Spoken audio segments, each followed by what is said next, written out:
Thanks again for that. It's all you.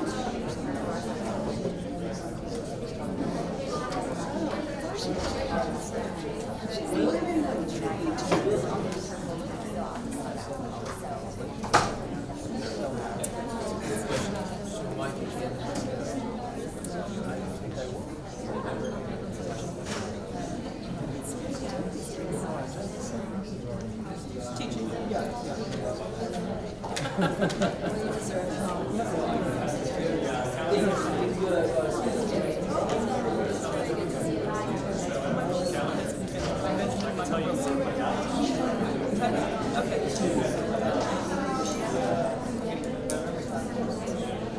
Maybe mine is.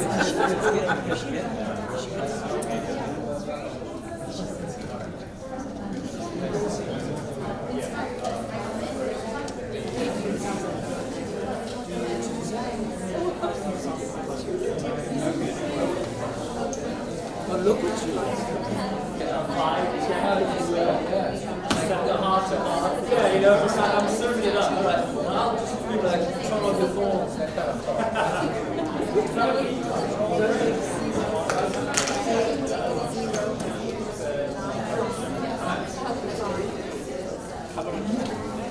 Yeah, that's good.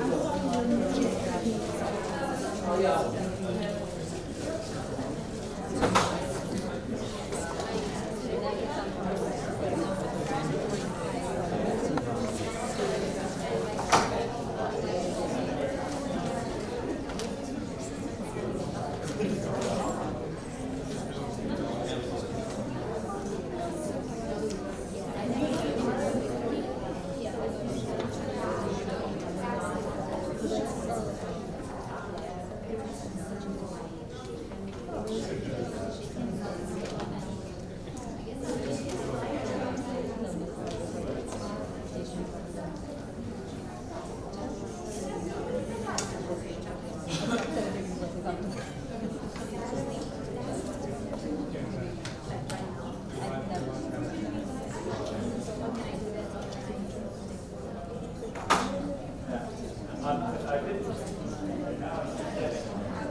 All right, good evening, everyone.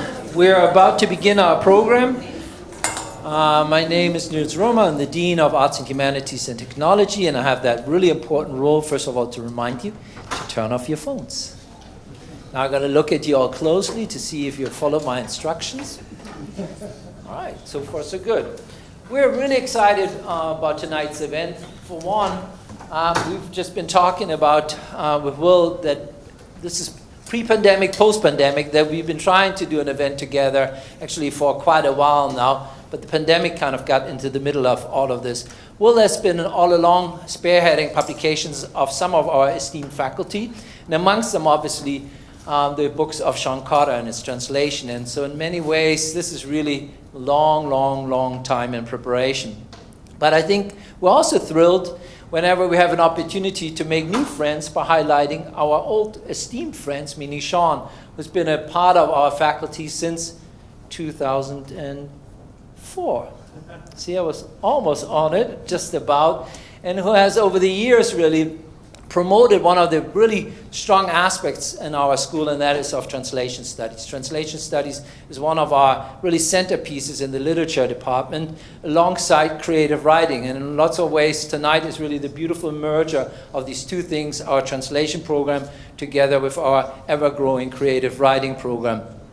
I'm also always thrilled to bring in an author that is new to us and where we hopefully get to discover something really new, but also at the same time, as we're looking at his biography, something immediately to discover which is really familiar. So I was thrilled to see that, like everyone else in his generation, he was obviously influenced, or so it says, by Bob Dylan, right? And everyone knows here that I'm a big Bob Dylan fan. And so Bob Dylan is the center of the 20th century, the before and after, that kind of everything lines. But I was supposed to give the dean's introduction, and now Will wants to give the real hard, warmy, fuzzy one. Here he is. Oh, shoot. Thanks, Dean Romer. What's up, UT Dallas? All right, this is the emotional introduction, okay? So thank you for the dean's introduction. And thank you to Arts and Humanities and Technology for hosting this event. It really has been something we've talked about doing more of, but bringing back in-person events to bring some of the world's greatest writers to campus here at UTD. It means a lot to me. I know it means a lot to the faculty here, and the goal is to get students in the community to engage, to bring the community to campus. And to show off, really, because UT Dallas is one of the amazing resources we have in the Dallas area that made me feel crazy enough to start Deep Vellum 10 years ago, specializing in international literature. And it was thanks to the Translation Center here. Dr. Schulte, of course, the legend who helped get that started.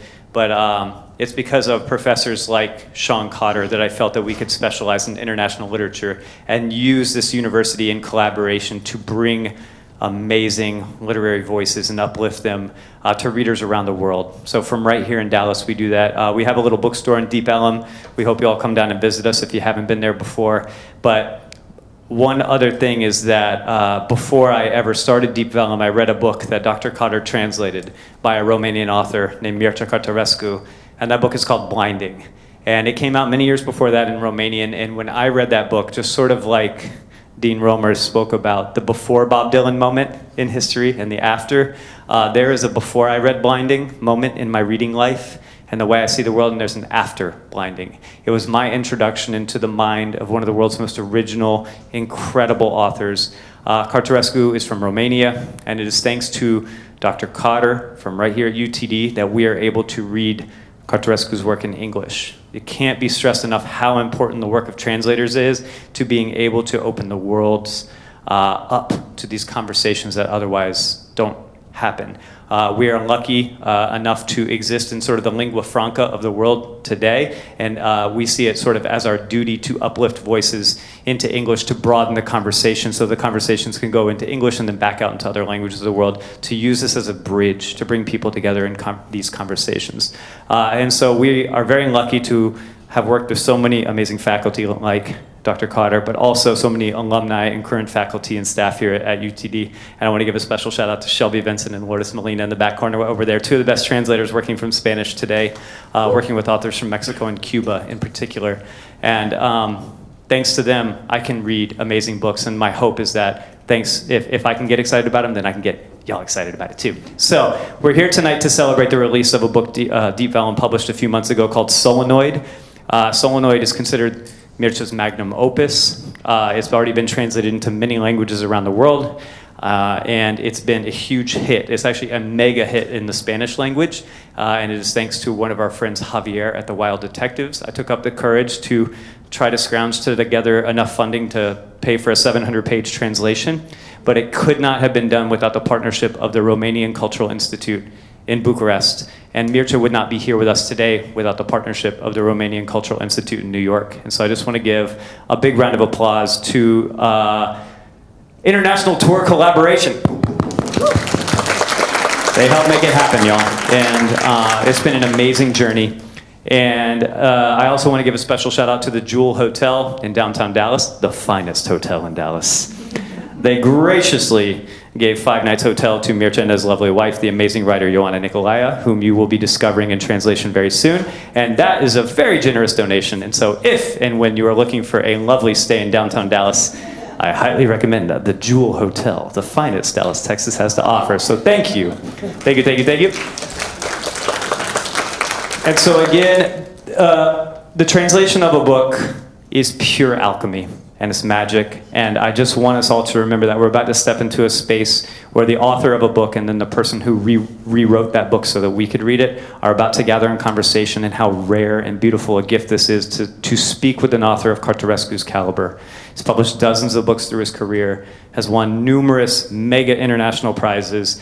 They always put him on the list for the short list for the Nobel Prize one day, and I know he is very annoyed at hearing that, but it's something that has to be said because this is the caliber of writer we're talking about. It's an all-timer, y'all. And it's currently, this beautiful book, Solenoid, is a finalist for the Los Angeles Times Book Prize for fiction. Not for translation, but it's one of the best books that was published in the entire English language last year. That's mega. It doesn't happen for a lot of works in translation, and that is thanks to Sean's work. And so without further ado, I'd like to introduce my favorite Romanian writer, possibly the greatest Romanian writer ever, depending on who you ask. If you ask me, yes. And the greatest translator of Romanian literature into English, Dr. Sean Cotter of UTD, Mircea Cărtărescu of Bucharest. Thank you all for being here. Thank you, Dean Romer, for hosting. Thank you, Romanian Cultural Institute.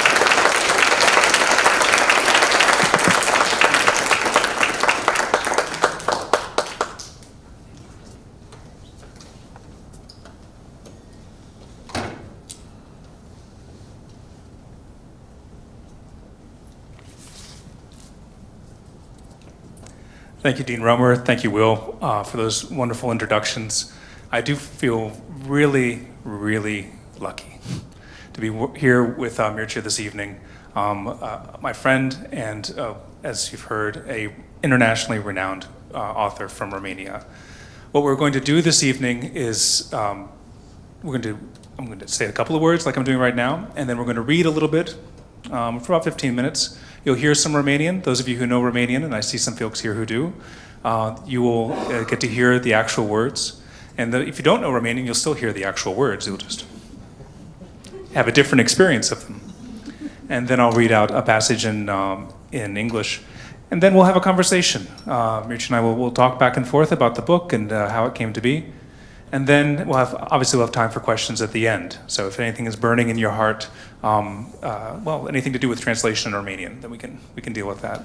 If you have other things burning in your heart, you may want to see a doctor. So this is a moment to celebrate Solenoid, Mircea's book. Not his latest book. He has a new book that just came out last fall, which we can maybe get into in a little bit. But I'll tell you about Solenoid, what kind of book this is. This is a book that is, it's many things. It's a huge book. And in some ways, it's kind of a summation of many works that he has, many beautiful and stunning works that he's brought together over the years. This book is more or less the story of a high school teacher. This high school teacher who dreams of being a poet and goes to a famous poetry workshop that was being held. And this is based on an actual poetry workshop called the Monday Poetry Workshop in Romanian. In the book, it's called the Moon Poetry Workshop, because that pun is available in Romanian too, which made my life as a translator a little bit easier. So he goes to this workshop, he reads his work, and it is absolutely rejected by everybody that's there. And there begins kind of an alternate life where the autobiographical material diverges from the fictional material. And then the high school teacher begins to have a series of strange things happen to him, strange coincidences. He follows some of the children from the high school who seem to be hanging out in an abandoned factory doing who knows what. So the teacher and another teacher go over there to investigate, and what they find inside is first a series of marble tombs inside the factory, and then a series of strangely shaped pieces of equipment, giant machineries that have an unknown purpose, each one with a different color code on it. And then they continue to explore, and it's very difficult actually to explain all the things that they find, but the sense is that we keep exploring and we keep looking for something new. When they return back to the high school, they encounter a girl whose fingers seem to be painted, her nails seem to be painted in exactly the same sequence of colors that the machines were in the factory. Coincidences like these mount up. They seem to suggest there's a code. They seem to suggest that there's something that we could understand. And little by little, this feeling that we're just about to understand something becomes overwhelming, becomes a kind of anxiety, becomes almost a terror at the face of the universe. This progression of explorations continues. It involves earlier figures from the 20th century of Romania. For example, a kind of Romanian Sigmund Freud, who was working just before Freud on the same interpretation of dreams. It includes Charles Hinton, the theorist of the fourth dimension, and a lot of the book works with metaphors of geometry that ask the question, if we can understand what it's like to be on a two-dimensional page, and how you might be in a simple square could keep you a prisoner if you are two-dimensional on the page, because you would never have the imagination to think of moving perpendicular in a third dimension.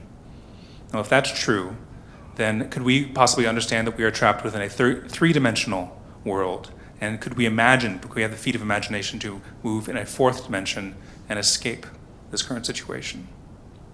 Would it be possible to crack the code? Would it be possible to interpret the world well enough that we could find the routes of escape? And then finally, is the novel, not just this novel, but is all of art a route of escape? So these are some of the questions that the work is asking, and we'll hear about these.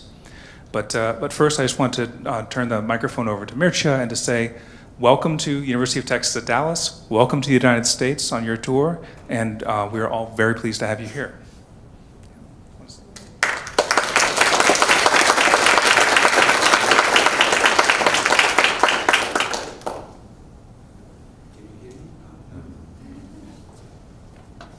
Okay, I think it's better.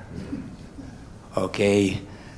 Well, thank you so much, Sean, for the very beautiful and very accurate description of my book.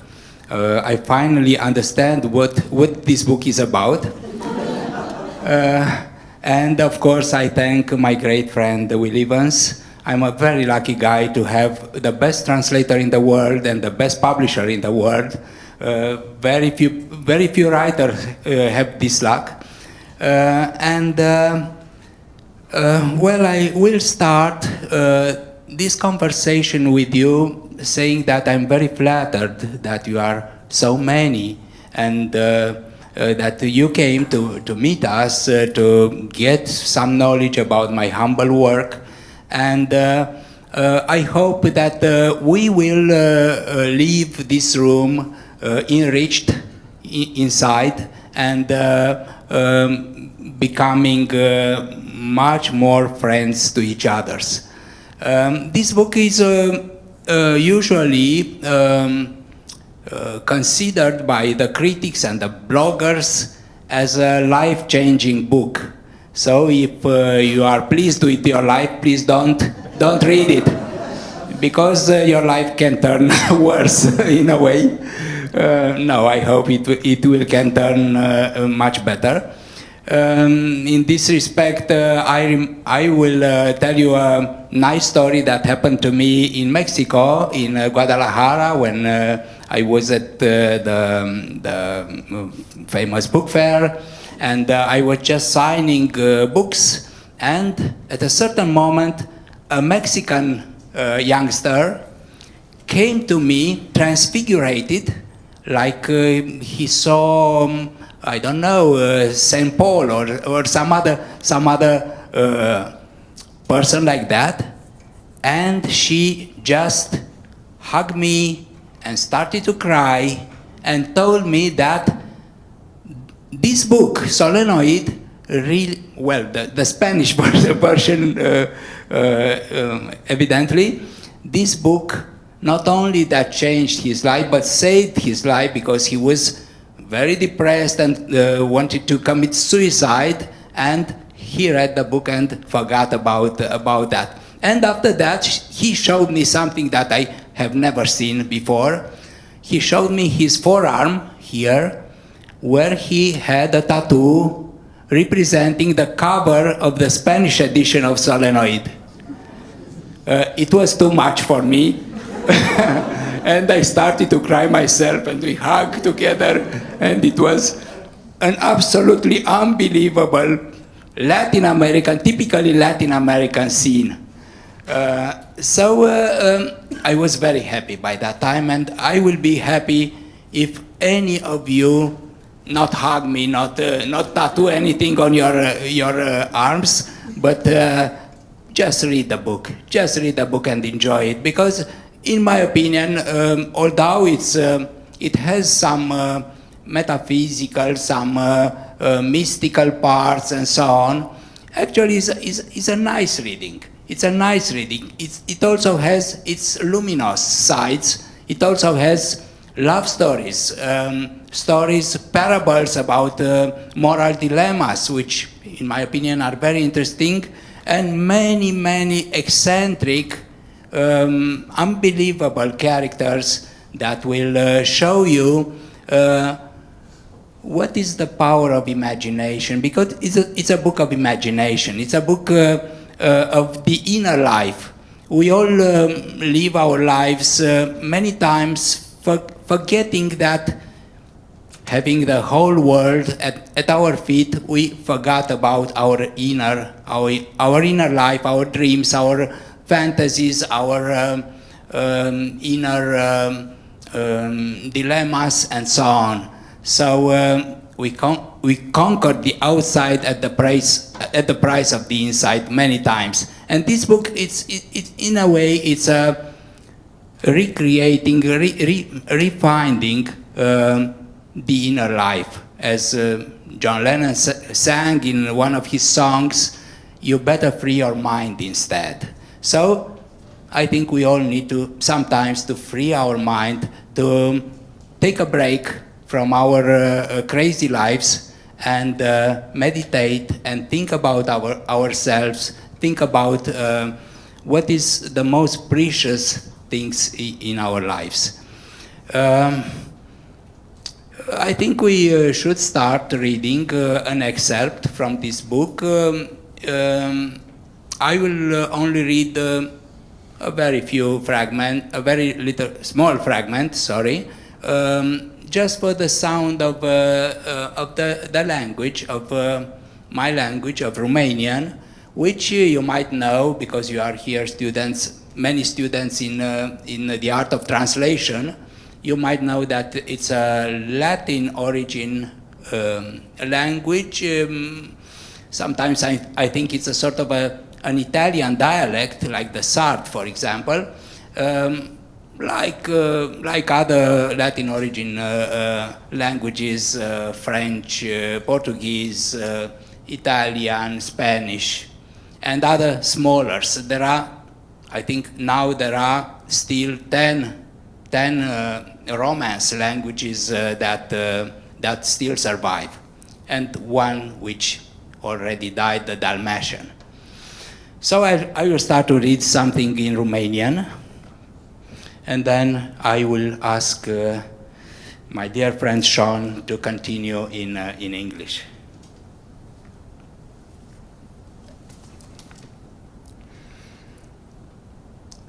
Urmele în zăpada afânată, îndreptându-se către centrul curții țărănești și oprindu-se acolo, între hambar și fântâna cu cumpănă, și mujicul abia deșteptat din somn, cu un cojoc tras în grabă peste cămașa de noapte, cu sută cu arnici la mâneci și la gât, privindu-le din tindă, încă nedesmeticit, crezându-se încă în vis, dar zgâlțit de gerul zorilor până la venirea în fire.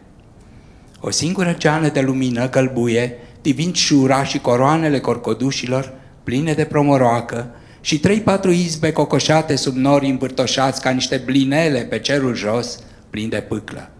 Și Ivan sau Foma, coborând cele 2 trepte de lemn și luând-o și el, prin zăpada până la genunchi, spre mijlocul ogrăzii, dar pe lângă primul șir de urme, temător să le atingă și oprindu-se chiar acolo unde se oprise și muiera lui, unde sfârșise drumul ei pe pământ. De jur împrejur, zăpada curată, vălurită, cu umbre liliachii, cu câte o steluță în 6 colțuri, sclipind din loc în loc, ca sub o vrajă în revărsatul zorilor. Țăranul stătu acolo multă vreme, un cocoș cântă în depărtare, un strigă de căruțaș se aude și el de pe o uliță lăturalnică și deodată, după ce privise în pământ până atunci, îndobitocit de neînțelegere și de groază, mujicul înălță privirile către cer. So I'll say this is a moment where the narrator is remembering one of the stories that haunts him. We've heard the story before in the book, and this is where it's coming back again. Footprints in powdery snow leading to the center of the yard, stopping there, between the country house and the well. And a sleepy peasant, his coat thrown over his embroidered nightshirt, looking at them from the porch, not fully awake, thinking he is still dreaming, but shaken by the dawn wind back to his senses. A sole strand of yellow light decorates the edge of the frost-covered barn and the plum trees, and the 3 or 4 huts clustered under a swollen clouds, hanging low in the sky like blintzes. And Ivan or Forma or Boris takes the 2 wooden steps down and walks through the knee-deep snow toward the middle of the yard. But he stays to one side of the first line of footprints.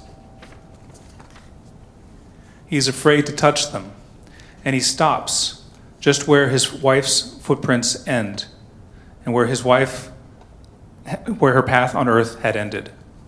The pure snow all around him in waves in the lilac shadows, with 6-pointed stars glittering here and there as though enchanted, all in the overflowing dawn. The peasant stands there a long time. A rooster crows from far away. A cart driver shouts from a path close by. And then, though he'd been looking at the ground in stunned incomprehension and terror, the peasant raises his eyes toward the sky. Every strand of his flaxen beard is full of ice crystals. Frost is growing over his eyebrows. His burning eyes, full of red capillaries, and his gaping mouth show his horror and trembling before the divine miracle. His wife has been stolen into the sky, like our Lord Jesus Christ and Saint Elie. This is what he said to his neighbors, who gathered an hour later as though they were going to see a bear in his yard. Their enormous rawhide shoes erasing the evidence of her footprints' sudden end in the empty snow. This is what he said to the gendarmes who came to take him. This is what he said to the judges who condemned him to be hanged because he had killed his wife and dumped her in who knows what hole in the river. And this is what he finally said to the executioner who passed the noose over his red ears and bowl-cut hair. He remembered the priest proclaim, "When things like these start to happen, look up. Raise your heads, because your salvation approaches." And the priest had quoted the Gospels. "I tell you, in that night there shall be 2 men in one bed. The one shall be taken, and the other shall be left. 2 women shall be grinding meal together. The one shall be taken, and the other shall be left." There wasn't time for any more church ceremonies full of saints' faces and the smell of incense. Soon the peasant was hanging, his eyes bulging and his purple, bloody tongue poking out between his lips from the gallows that rose above the endless province. I often think about this story, and when I do, I can never keep my hair from rising on the back of my neck like some cornered wolf. But I always feel I am missing something. What is this story saying? What is it saying to me? It feels like an equation, far too complicated for my little mind. But this isn't the right image because that would mean, at least in theory, I could understand what it's saying or what it wants to show me. A better way to put it is that I am missing the receptor, as though I were deaf and someone were intensely talking at me, looking in my eyes, pressing their forehead to mine, shaking my shoulders in the hope I might understand. But nothing reaches me aside from their emotion, their fear, on the other side of the wall that separates us. Or I'm a cat lying on the kitchen tiles looking at you with wide, serious, green eyes. You want to show it something, a tassel for it to play with. You hold out your hand and point at the tassel in the corner, but instead the cat licks your finger. It sniffs at it. It licks it with its rough tongue. The sign doesn't signify, the index finger does not indicate. They become, for a brain that lacks the power of thought, the thing shown. All we are left with is a stubbornness, which is still a form of belief.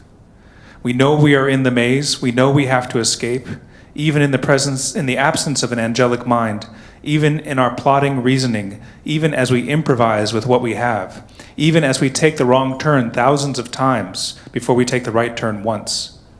And we believe that we will find the exit, if only by dumb luck. Because without this belief, we could not breathe. I have been writing for more than 3 months here in my animal solitude, where I have lived as long as I can remember. Just after I eat my dinner each afternoon, I take the tram to school. In the evening, I take the same tram back home. In the tram, I always read. I keep a book in my bag among my student essays and writing utensils. I don't know if it's by accident or on purpose, but everything I've read recently is connected to my situation, to my life as a solitary and hopeless person. Over the past few months, since I began telling the story of my anomalies, I have read, while I swayed in a crowded tram, standing, resting my book on the shoulder of the person in front of me. I have read the great books of loneliness. Every character with whom I identify bears these stigmata. On my nightstand at the moment, because I keep reading once I get home, even until deep in the night. On my nightstand are the notebooks of Malta Lourdes Brigge, Alone by Strindberg, Shameless Death by Dagmar Rotluft, The Confessions of Young Turles, and of course the book I hold dearest, Franz Kafka's Diaries. The day before yesterday, while the tram was turning around at the end of Colentina in the sunset, I remember I lifted my eyes for a moment from the Strindberg book. At that moment, I had the clear sensation that the opposite was happening. That actually, at that moment, I lowered my eyes onto the page of a book, leaning against the rough rock of a Stockholm bridge balustrade, after I had looked around the hazy Marshall city around me. I turned back to the book to read more about a solitary man in an improbable and distant Bucharest.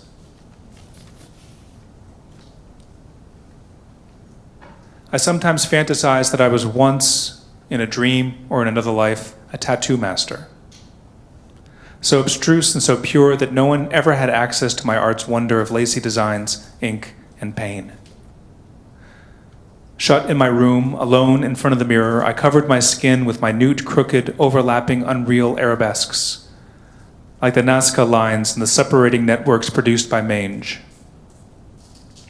Centimeter by centimeter, from my shaved scalp to my shoulders, not avoiding the backs of my ears, my eyelids, or the wings of my nostrils, my body was conquered by painful, fine designs, artificial flowers blooming like frost on the windows in windy nights, flowing in painful slowness from the metal needle with which I martyred my skin. This same network of blue ink in which you could see all the landscapes of the world, all its objects of desire and horror, like chimeras, like inscriptions, like sentences in a sinister calligraphy over the flexible epidermis, also covered my spine, which I decorated performing faker-like contortions, marking each vertebra with a sun, lizard, cloud, embryo, or a calm triangular eye, and my shoulder blades with the ambiguous claw-tipped wings of an Archaeopteryx. Forgetting to eat and to sleep, almost forgetting to breathe, filled with the gold of a melted god upon which my skin draped, as though over a tailor's dummy in the corner of his shop. I tattooed my generous dermic surfaces with utmost care for months and weeks on end, ennobling with my art the heaviest human organ. Circles of ink descended bit by bit toward my chest, placing oboes, cobras, and cargo boats across my ribs, surrounding my nipples with the gaping mouths of carnivorous plants. I ornamented my stomach with cathedral arches teeming with allegorical figures, my navel surrounded in the center by sun rays and doves. Then I engraved my sex and buttocks with demons, gargoyles, and trolls and foul orgies. I lowered the tattoo needle to my thighs. I engraved 2 cheetahs on my knees and roots on my feet. I was content in the living suffering of my skin. I felt I had no limits, that everything was possible, that I had encoded here, in the curls, volutes, cups, and thorns of my tattoo, the algorithm of being and the formula of divinity. Swollen with the breath of continuous inspiration, the patterns didn't touch my skin anymore. They peeled off and levitated a few centimeters above it, another skin made of hallucinations and dreams. Soon I couldn't find 1 square centimeter where I could stick the needle, because my soles, palms, gums, glands, and nails had already all fallen prey to the luxuriant tattoo jungle.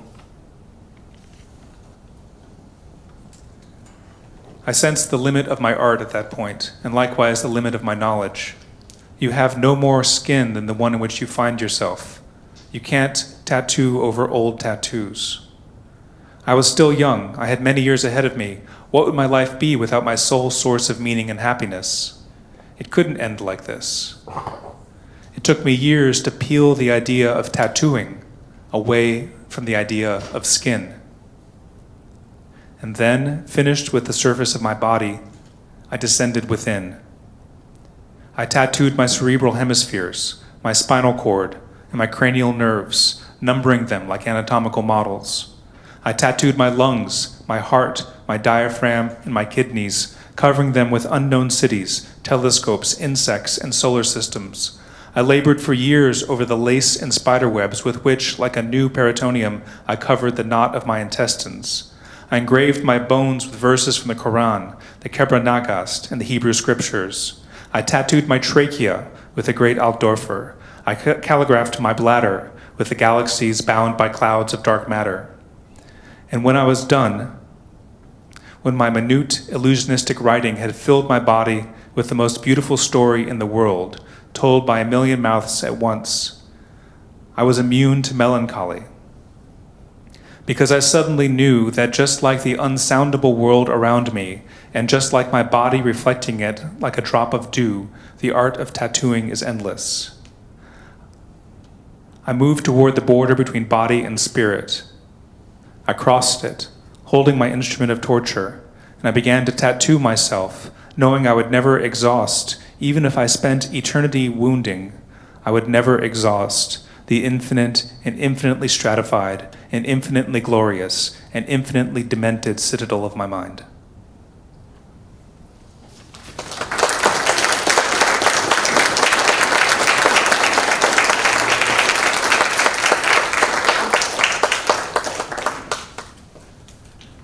I'm not 100% where to begin. It's a very strange feeling to be reading this in front of Mircea.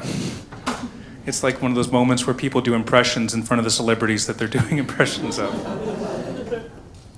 But I thought I would ask you to go back to the moment that's the initiating moment in the text, which is this encounter with the poetry workshop, which was a real poetry workshop, which you encountered. And when at the beginning of your career as a literary figure. And I'm wondering why in this novel you wanted to go back to that moment in your career. It's a very good question to start actually our conversation. And I want to agree with you that night where the story in this book begins really happened. I was 22. I was a would-be writer by that time. Actually, writing was my only dream and has always been from when I was an adolescent. And at a certain moment when I was in the second year of study at my university, I had this courage to go to the most famous literary circle in Romania by that time. We are in the 80s, and to read in front of the most important literary critic that we ever had, and in front of many people who were doing literature, were doing poetry. Many of them were professionals, they had books published, and so on. I was nothing. I was nothing by that time. I only wrote for myself. I wrote by hand. So when I came up in that circle with my handwritten manuscripts, everybody was looking very strange to me because, of course, the other poets used the typewriter. So I was a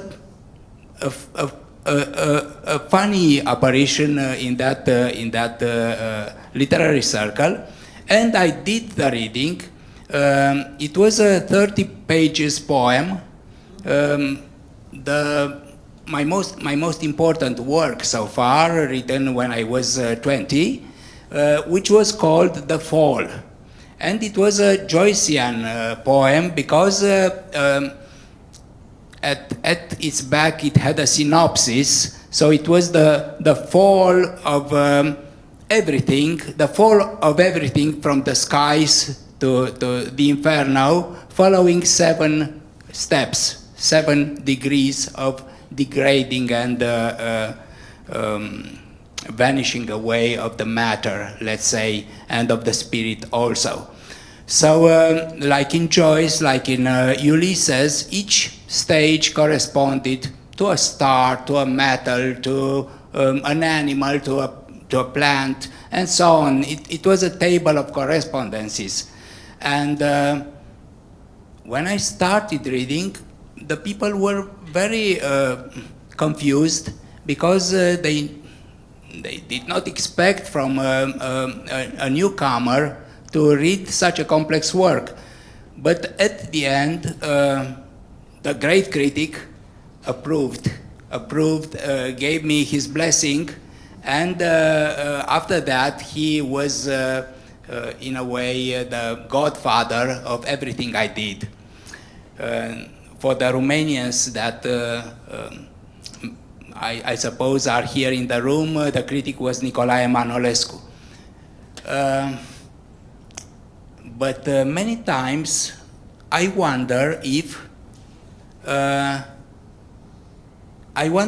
what would have happened to me if Manolescu and the other people who were attending in that memorious evening wouldn't approve my writing, wouldn't be impressed with it, would think that it was a bad poem and reject me. And I think that maybe I would have been disappointed, and it was a possibility that I would give up writing. This is the story of my character. So my character is a sort of an anti-writer who is so crushed, so destroyed with this rejection in that literary circle that he gives up becoming a professional writer, and he's only resignated to stay as a simple high school professor. So my character has this profession, goes to school and teaches Romanian literature, but when he is home, he starts to write a huge novel where he has the ambition to say everything that ever happened to him, everything that justifies, pays the ticket for his life in this world, and to write only for himself, never show this work to anyone, write this huge novel all his life, till the end of his life, without having any chance to share it to someone. So in a way, he is for me the real writer, the most authentic writer, the most devoted writer, who doesn't make any compromise. And not only that, he doesn't want to publish his work, he doesn't want prizes, he doesn't want reviews, he doesn't want glory, he doesn't want to play the game as an artist, as a writer, as most of the writers in this world do. But he wouldn't show it to anyone. He writes only for himself.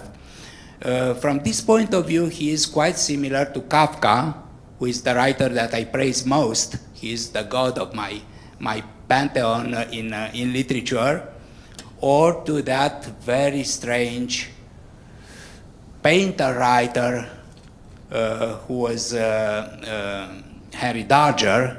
Maybe you have heard of him. Henry Darger was a janitor in a hospital in Chicago for 60 years, and he died when he was more than 80.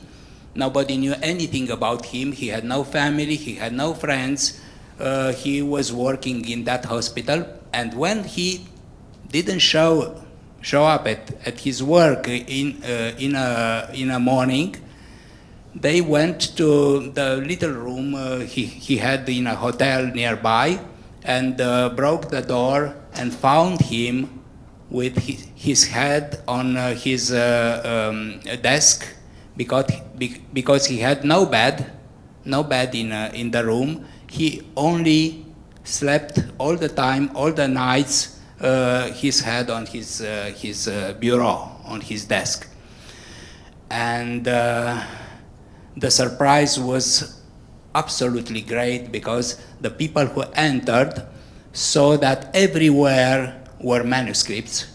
And soon they found out that he was the author of the biggest work ever written by a writer in this world. So they found there a 15,000 pages novel, and another one, 10,000 pages, a sequel of the first novel, and an autobiography of 5,000 pages, who consisted in the description of only one day. Besides those absolutely fantastic and mad manuscripts, where he described the battles between two armies. An army was made out of little girls on horses, and the other army was made of real soldiers. And absolutely fantastic scenes happened during those battles, during those wars, which extended on a whole planet, and which consisted in many thousands of characters, all of them with their names, with their features, and so on.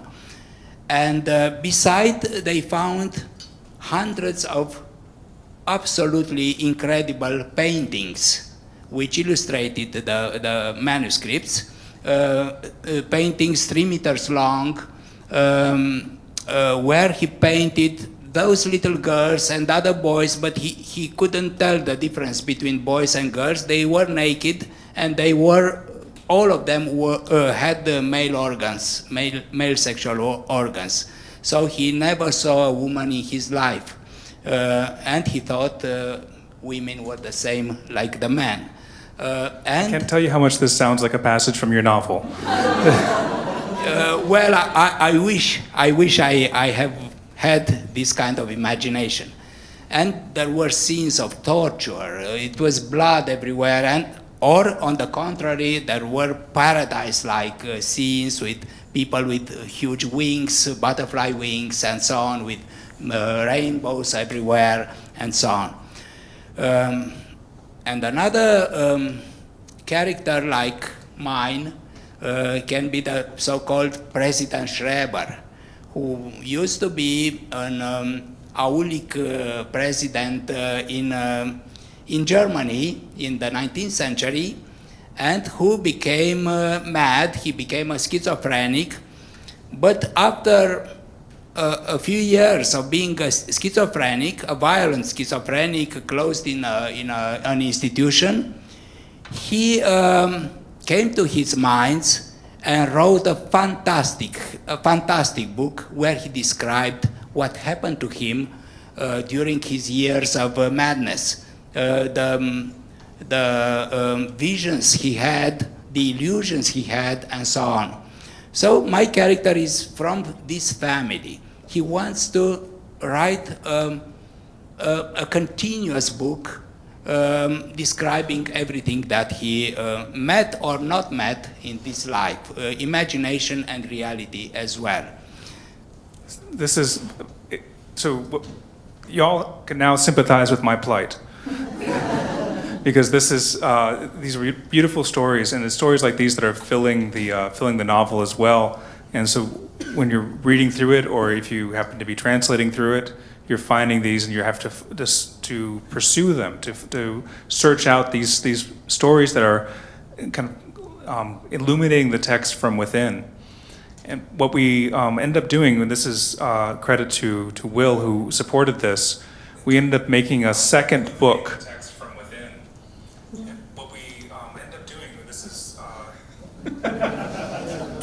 I think the word is uncanny.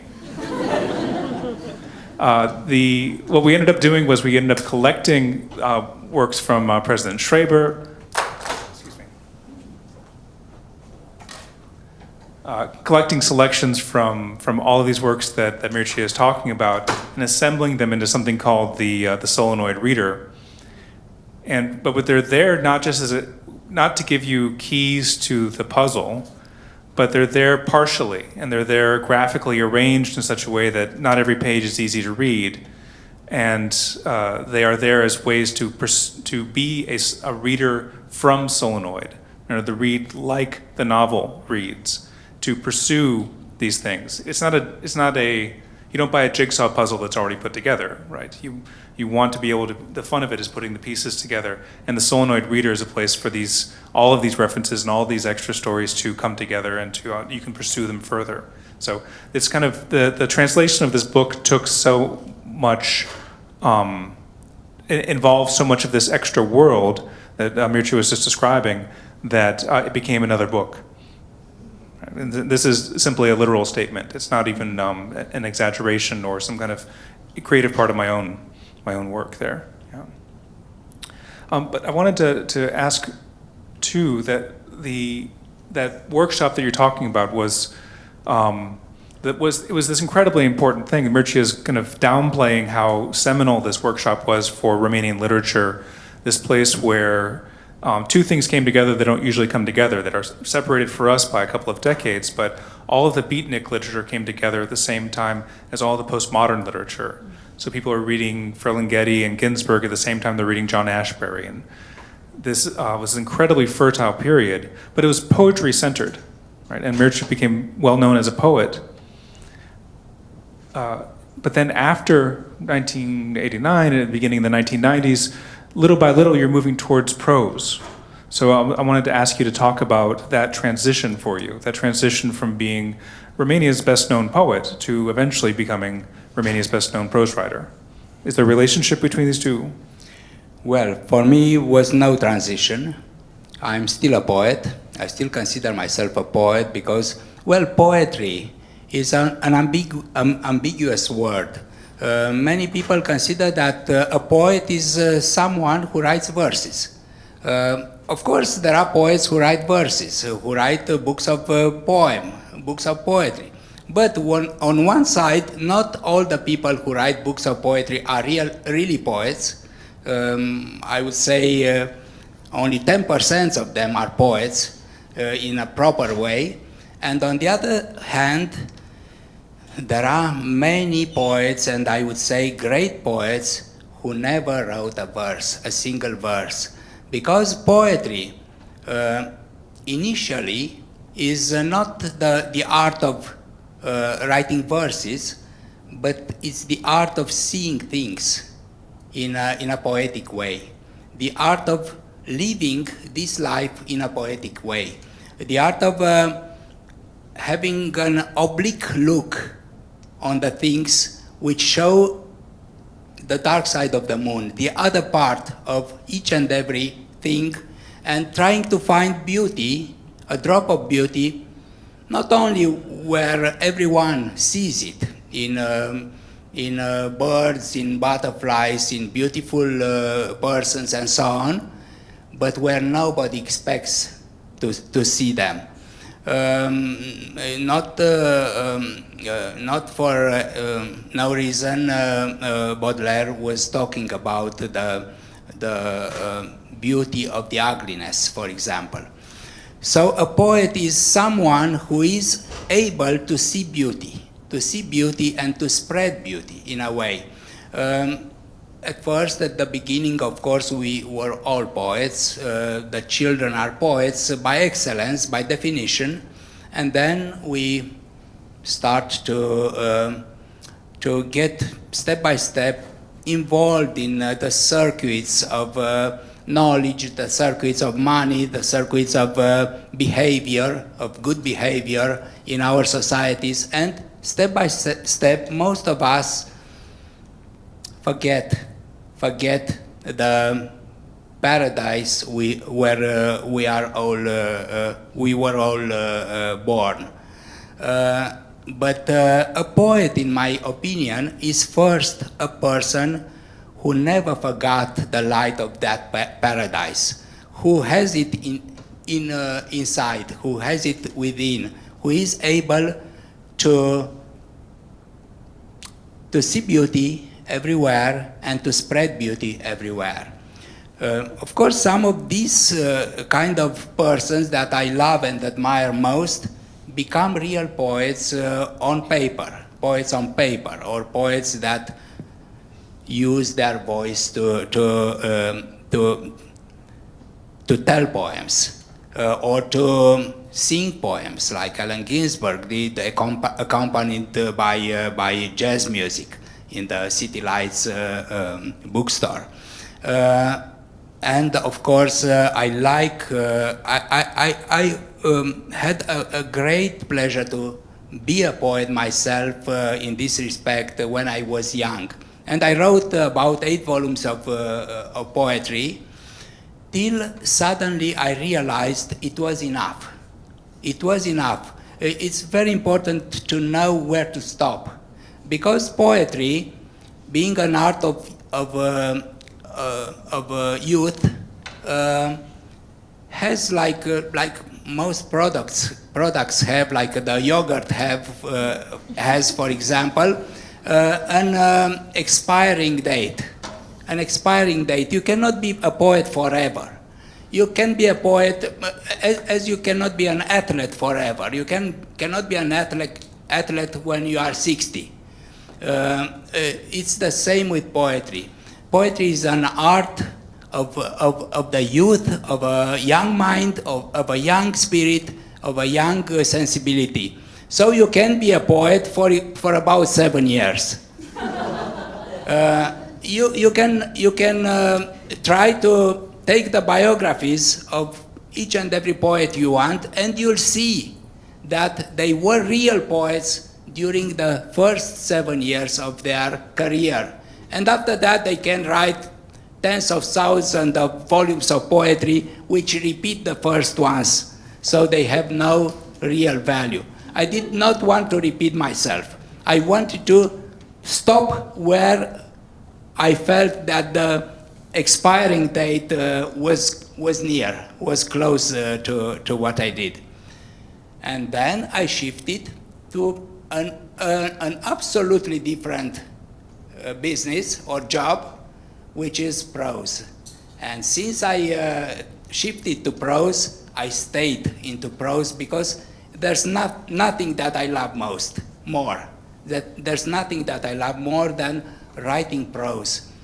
But as I told you, although I started writing novels and short stories and novellas and so on, I'm a poet within. I don't write like the prose writers. Usually a prose writer is a person who has an idea, has a previous plan. He has a sort of a synopsis where he says, well, in the first chapter, I will make my characters meet. In the second chapter, something happens, it's an innuendo there that starts the action, and so on. I never did that. I wrote my novels as I had written a poem, from a process of continuous inspiration. I only write in the morning. I wake up, I make myself a coffee, I make myself comfortable, I close the door between me and the rest of the universe, and I start writing without having anything, having nothing in my head. So I don't know, each and every day when I write, I don't know what I will be writing that day. I only reread the last page I wrote the day before and write in the same key. So my book can turn to a completely different direction on each page of it. And I do this because otherwise I would be very bored. I would be very bored because a writer is the first reader of his book. The act of writing is not only an act of writing. No one writes automatically. It's also an act of reading. You read while you write. It's a dual process, I would say. So if acting as a reader of what I have just written, if I have no surprise, if I know what I will be writing on that page, which would be my satisfaction? I would have no satisfaction. I would have been bored. I couldn't react to what I wrote as my first reader. It's like trying to tickle yourself. You cannot tickle yourself because you have no surprise. You know where you put your fingers on your body, on your skin. But if someone else tickles you, you start to laugh, you start to defend yourself, and so on. You have a normal reaction.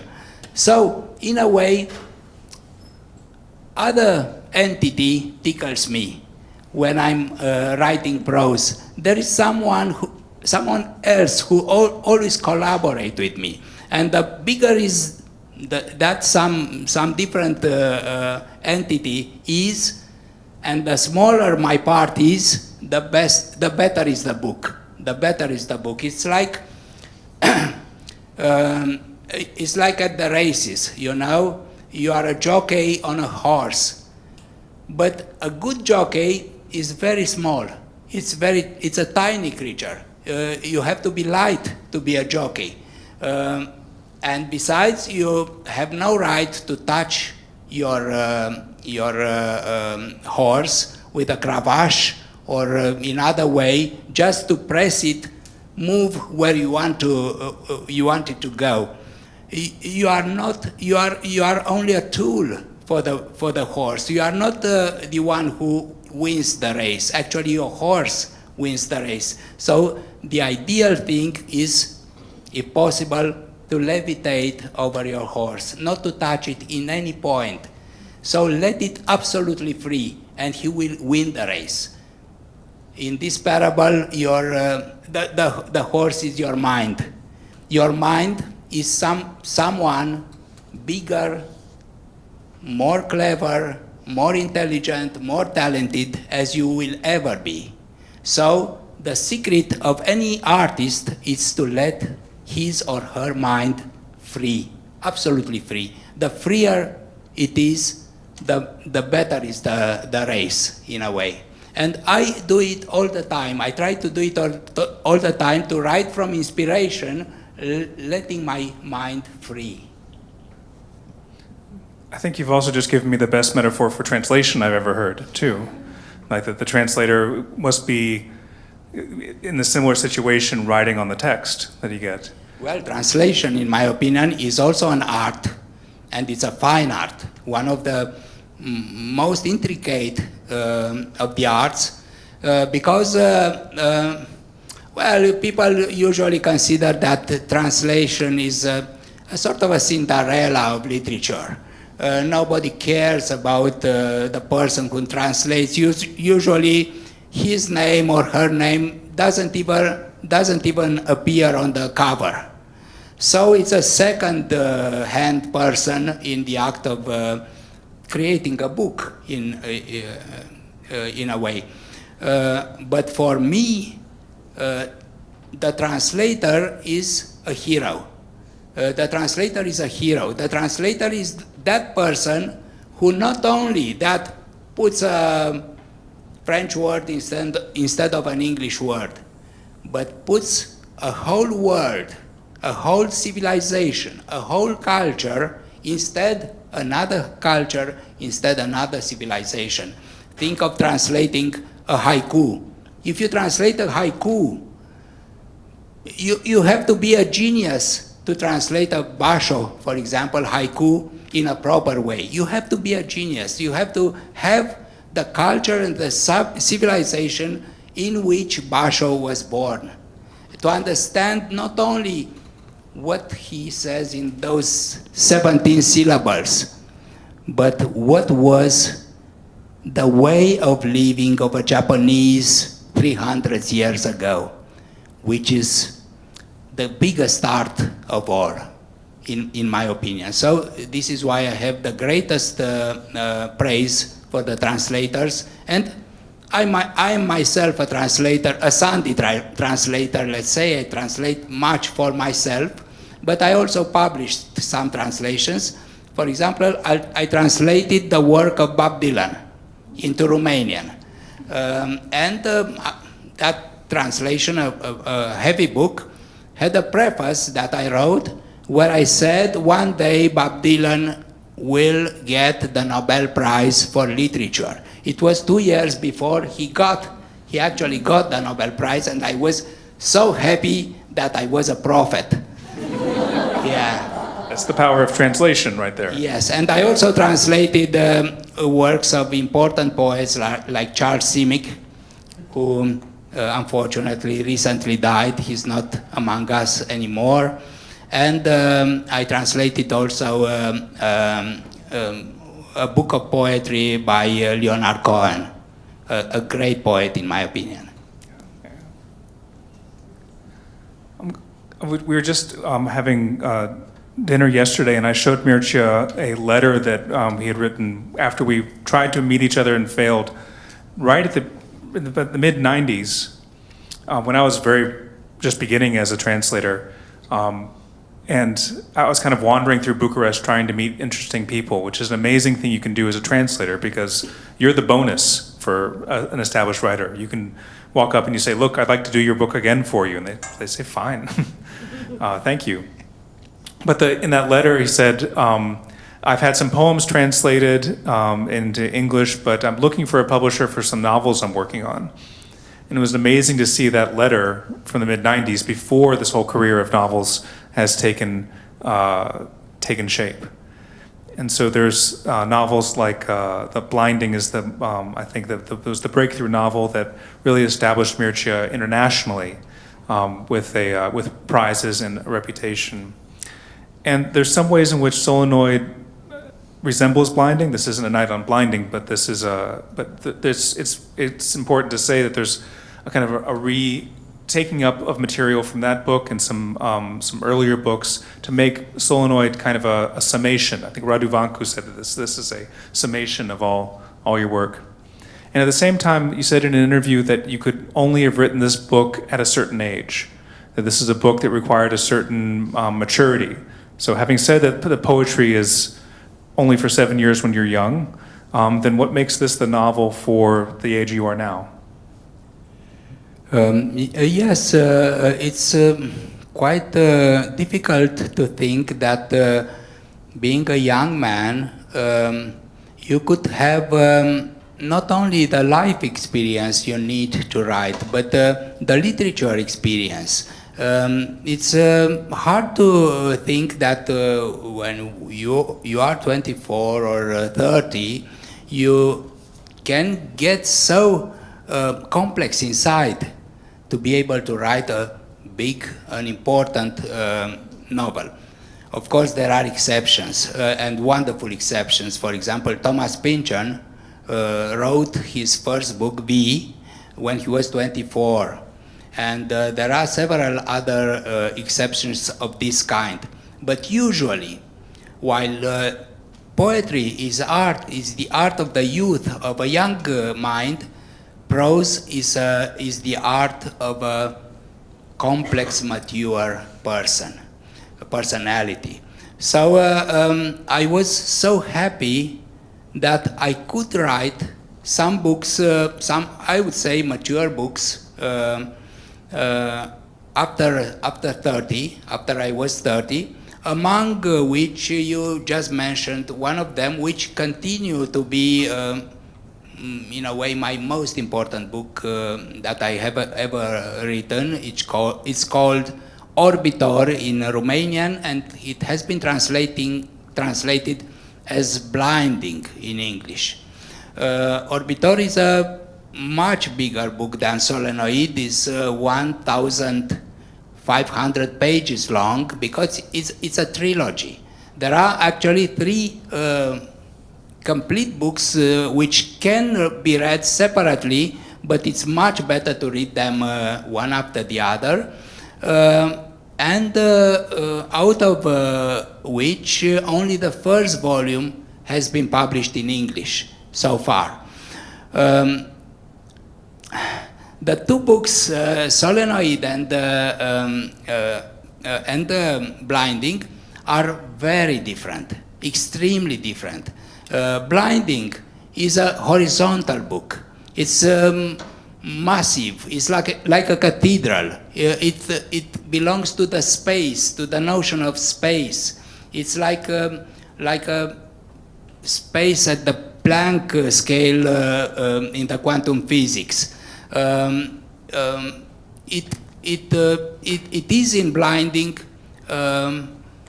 my whole life, like we spoke before. That, like I told you before, my whole life with everything I ever felt, I've ever felt, with everything that is in, even now, is in my memory. It's a reservoir of my life, full of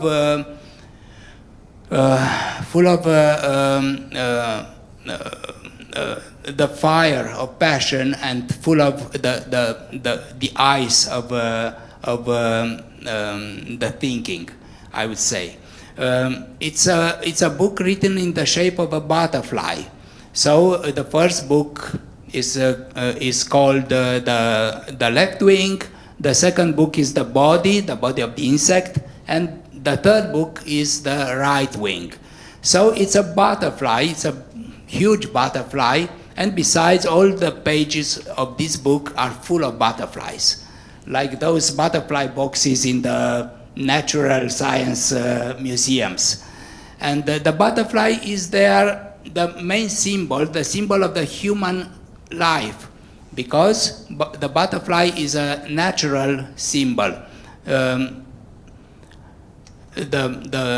people have always seen that the first shape of a butterfly is the caterpillar.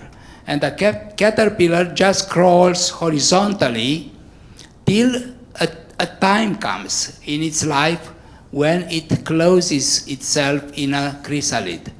And there, everything in its body is dissolved. It becomes a sort of a milk, and then the body is reconstructed in another shape, in the shape of the real butterfly, and the chrysalid opens, and a new being, a winged being, resurrects and fly to the heaven. So, seeing this natural symbol, the people understood that their life is immortal, because they started to feel themselves like sorts of caterpillars just crawling in the day-by-day life, in a world without escape, in a world which is full of suffering, dirt, and so on. But after that, they close themselves in a coffin and they resurrect. They have the hope to resurrect as winged, spiritual, superior beings flying to heaven. So, in a way, the butterfly made us a fantastic gift, the gift of immortality, the thought of immortality. And this is why the old Greeks had this goddess of the soul, who was called Psyche, who was represented as a young girl with butterfly wings. So not with bird wings, but with butterfly wings. And after that, I started to write Solenoid, which is on the contrary vertical. It's a vertical book, a book that points to heaven like a rocket. It is like a rocket. It has several steps. And to get to the moon, for example, or to get to Mars, or to get anywhere you want, you have to leave behind step by step of this book. In a way, you know, maybe you have been to Florence, and in the center of the city there is that big cathedral with Brunelleschi's cupola, and near it there is the flesh, the campanella of Giotto.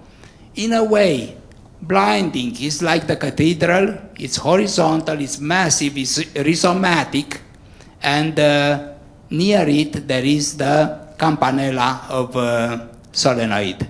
Solenoid is a rocket. Solenoid carries you beyond this existence. That's fantastic. And you should just say that the solenoid that we're talking about in the title is an actual magnetic field that lifts people up in the text and eventually lifts up the city itself. I have thousands of questions, but I imagine other people have questions too. Would anyone like to ask a question here in the 15 or so minutes we have left? Maybe the people who will want to know actually what solenoid means at first, before asking some other questions. Anyway, it's the first question that I get from people usually. A solenoid usually is a sort of a, how you describe it? It's a series of wires in a braid that makes a magnetic current around magnetic core. And usually a solenoid produces energy, electricity, when a magnetic field passes through it, or the other way around. But in my book, a solenoid is not like that. It is a big device, a round device, a few meters in diameter, which, if they are under a house, for example, they are put in the basement of a house, it produces levitation. So if you are lucky to have one under your house, you can float. You can sleep 1 meter above your bed, and if you are more lucky, you can make love with your lover above the bed, 1 meter above the bed, like an astronaut in the lunar module, let's say. I used these devices to create levitation, because levitation is the greatest dream of the humankind, in my opinion. The biggest miracle that happened in all the religions is flying to the sky, raising to the sky. Many people were shown in history as being taken to the sky. Very unexpected persons like Hamilcar, the king of the Carthage, how you say? Carthagines, the Carthagines king. After a battle, never showed. He wasn't found dead or alive on the field of the battle.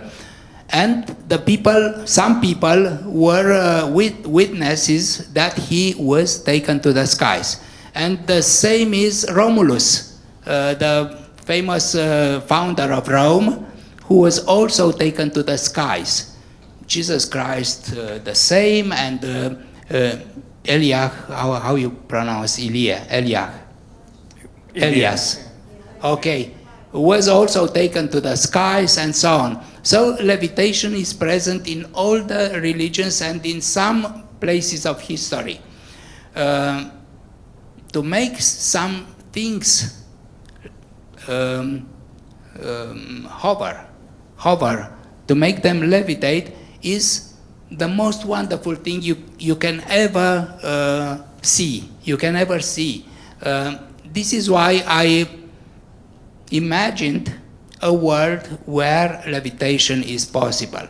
So I imagined that my own city, Bucharest, has 7 solenoids under it, 6 around the margins of Bucharest and 1 in the center under the morgue being the most important building in my Bucharest. There's nothing like a morgue in the real Bucharest. But in my Bucharest, the morgue is very important. It's at the center of Bucharest. So at a certain moment, the whole city raises in the air, floats in the air, and vanishes in the skies. So this is the end of my book. The people find out that under Bucharest, in a sort of a cone under Bucharest that remained after it raised into air, actually it's the Inferno. It's the Inferno as described by Dante. So it's full of demons, full of penitents, and so on. So this is the final image of Solenoid, which actually is not a pessimistic book. On the contrary, my character, as you said at the beginning, wants to escape this world, this material world, where he feels prisoner, like in the old Gnostic legends. And when he finally succeeds to escape, he is given a portal through which he can find the real reality, let's say. He refuses to do so because in the meantime he discovered love, he had a family, he had a little girl, he discovered solidarity among people, so he refused to escape, to have this redemption alone. He stays with the people who suffer. He stays with the people who are real people on the real world, trying to help them. So the final chapters of this book shows him accepting between the two concepts of the famous Camus dilemma, solitaire, solidaire. He chooses the solidarity among the people. So the final word of my book is the most usual final word in the history of thinking, is the word love, which from St. Paul to John Lennon is the key word of our existence. Yes, please. So thank you so much. So you previously described your writing practice as unedited, or as a sort of white film that you slowly erase. And so I was wondering how you can build a rhizomatic text without planning. How can you build a text with that kind of structure without planning it ahead of time? This is because my texts, in a way, make themselves. So they make themselves. I don't know the recipe to do a book, to make a book, but the book itself itself knows this recipe from the very beginning. It's like a mother carrying a child in her womb. The mother do not know how to make a child. During her pregnancy, she can lead her usual life. She can go shopping, she can go doing anything, watching TV, without caring about the baby, because the baby cares of himself. It is in the baby the recipe of developing till he or she is born. It is the same with my mind and with the books. The books know how to make themselves. Well, writing is a thing of credință, faith. Faith, yeah. It's a thing of faith. If I have no faith in my mind, in what I do, I give up. I don't write. I leave the writing at its half or at its quarter.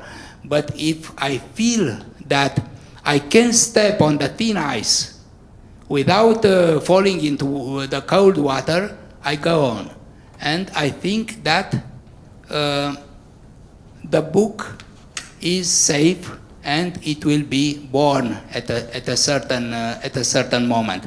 Can I ask about a different feature, though, that I think that appears in the book, which is not, I mean, the book has all of these turns, as you heard, we start with the peasant in the passage that we read earlier and end up with the tattoo artist. There's something that I have to imagine that your memory plays an important part in this. That the improvisations are guided, they go to a certain point, and once you take a turn, you recognize that turn has a connection with an earlier part of the book. And there's a prodigious act of memory in order to take 280,000 words and connect them or discover the connection between them. Yes, and besides, well, there's no mystification. I have all my manuscripts at home in notebooks, and I can show them to you, well, in a virtual way, but Sean has seen them. My manuscripts are clean, are absolutely clean, so there are no pages torn out, no passages erased, no nothing. It's like,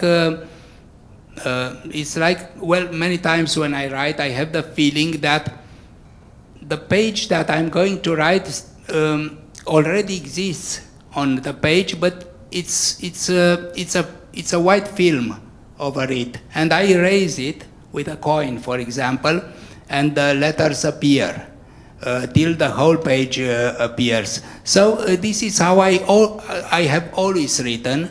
My publisher in my country knows that there's no editing needed for my books, and she publishes my book without any intervention. So my record was that one of my book was published 10 days after I gave the manuscript to the publisher. So because they knew they didn't have to do anything but publish it, but print it. So maybe this is because I have an explanation. Maybe because before anything, I'm a writer of journal. I write journal. I write my own private journal, let's say, since I was 17. So this year, on the 15th of September, my journal will be 50. So I'm going to celebrate this. And the writing journal is to write a continuous text, to take yourself a continuous interview all your life, and this means not to erase anything, to let everything to be genuine, to be spontaneous, and so on. So from my school, I hate to make we say little pigs of ink over the the words. So I hate to have a dirty manuscript. I like that my manuscripts are clean, absolutely clean. So maybe I use this thing even for my real works, for my short stories, novels, and so on. Some of these have been published, some of the journals have been published in Romania. This is another incentive to learn Romanian if you haven't already. I think we have time for one more question. Yeah.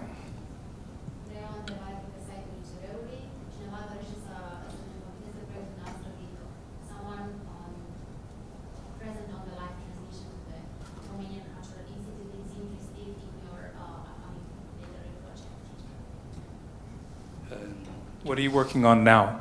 Okay. I'm working on nothing because I feel very fine without writing because I just finished a novel which is my favorite among everything I wrote. It's called Theodoros, and it's the story of someone who had only one dream in his life, to become an emperor. At first, he's a simple servant, a peasant servant in Wallachia, in the southern part of Romania. And at the age of 19, he disappears, and nobody knows anything more about him.